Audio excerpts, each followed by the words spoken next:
Hey guys, it's Nicole and I am here with a very quick video. I've been getting quite a few questions, quite a few of the same questions on a couple different videos.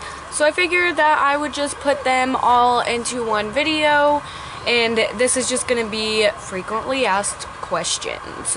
Where do we store Aaliyah's milk and our cold foods? For those of you who don't know, we don't have a working fridge. So we're not able to store like any cold foods like milk and lunch meat and stuff like that. And I did have someone like mention that jelly didn't have to be refrigerated, which I totally did not even know. So I've been thinking about going to pick up some peanut butter and jelly so that we can give Aaliyah some peanut butter and jellies. We live like right next to our work, which Sean and I both work at a truck stop, and so it's like definitely not like the ideal situation. Like we definitely didn't want to have to be eating there every single day.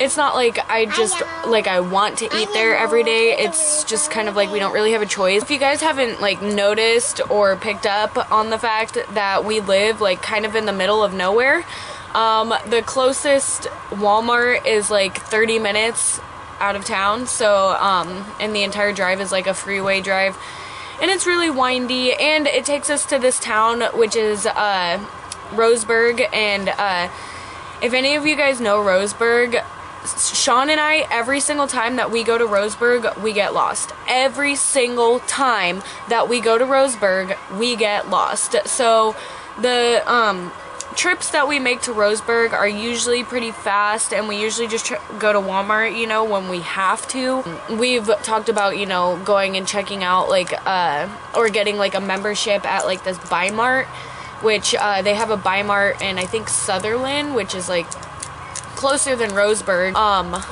Anything that we need, we just go and get over at Pilot.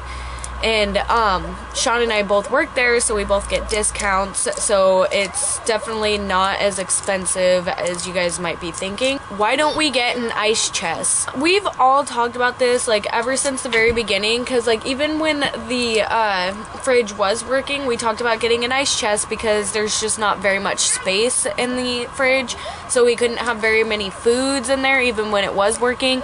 And even now, like, space is pretty limited, and yeah, so I guess we just haven't really like done it because nobody has really figured out like where we would put an ice chest. Been getting a lot of questions about filling out apartment applications by myself and low-income housing, like if we have any low-income housing options around here, and we so do. Like, that is one thing, like Oregon is like a huge mom state, so it's like really easy for, single moms to get into places and stuff around here.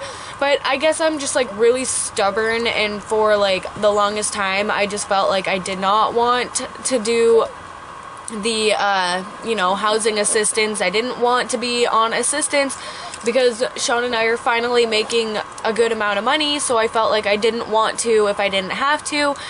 But now I'm kind of realizing that I definitely should probably go apply for some low income. The other day I was talking to my friend and telling her how like, upset I was and how, sad I was that, we just can't get into a place, like no matter what we do. Like if Sean and I apply together, we get rejected because he has a felony, but if I apply by myself and just claim that, I'm a single mom, then I don't make enough money, so it's like, I don't know, I was like really bummed out and like talking to her about this, and she was like, well, have you applied for low income? I was like, I totally forgot that low income was like an option. That's kind of like my plan now, is I'm going to see about applying for low income housing, and I'm working as many hours as I possibly can without going into overtime, and I still don't make enough money to live by myself. Moving into like a manufactured house or a mobile home, or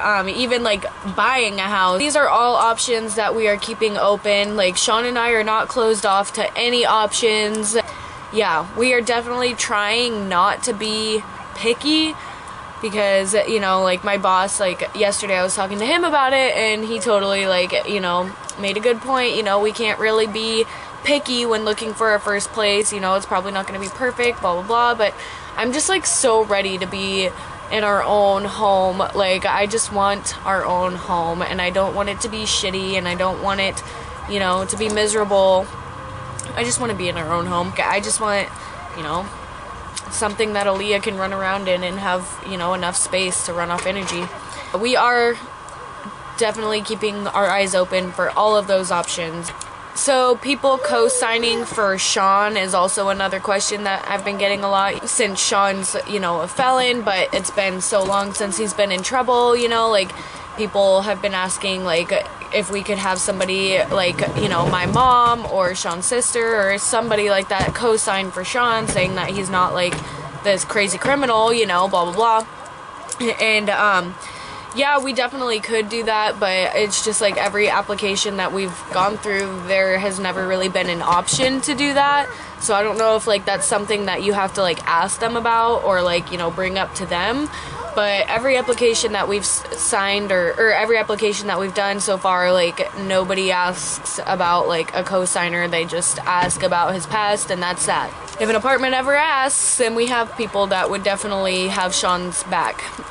Getting Sean's felony expunged is another big one. So Sean got his felony when I think he was like 17.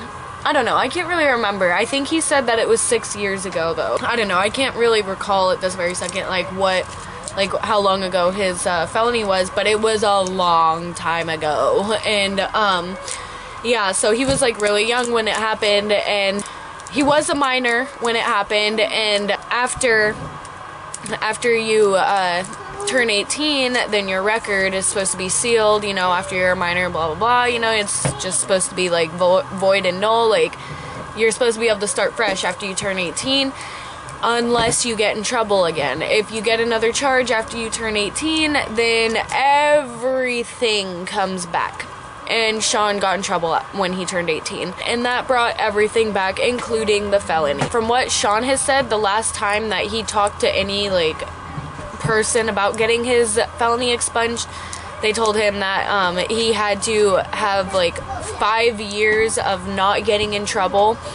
And so I think right now he's actually at like 3 or 4 years of not getting in trouble. So but yeah, he has to have like 5 years of not getting in trouble, no charges, blah blah blah, and then he has to go down, I think, to court or something like that, and, you know, pay some hefty fine to get it, you know, expunged. As soon as we are able to get it expunged, we definitely will. Like Sean, that is definitely one of Sean's biggest goals, is to get his felony expunged, because it's just such a pain in the ass. Those are the few commonly asked questions that I had. My camera looks like it's about to run out of space or something like that, so I better end this video.